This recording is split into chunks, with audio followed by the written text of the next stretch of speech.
My hiccup started 10 a.m. in the morning last Sunday, and it's Tuesday, and I've had it continuously. It doesn't seem to go away.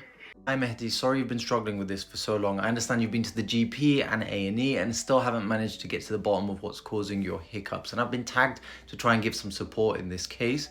But just so you're aware, I can't give personal medical advice here.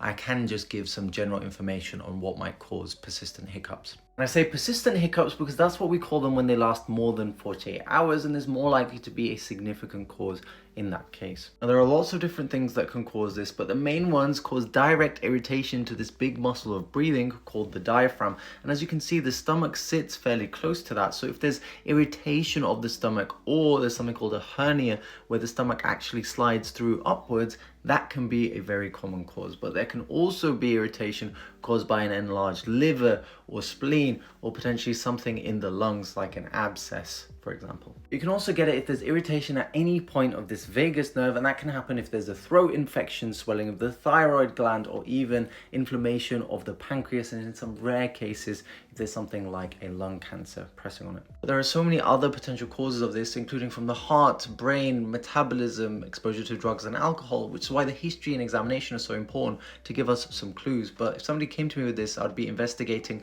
as appropriate, usually with some blood tests, including amylase to make sure there's no inflammation of the pancreas, chest x-ray and a CT scan of the head and abdomen as appropriate, and also potentially a stool test for something called H. pylori if he hasn't had omeprazole or lansoprazole recently.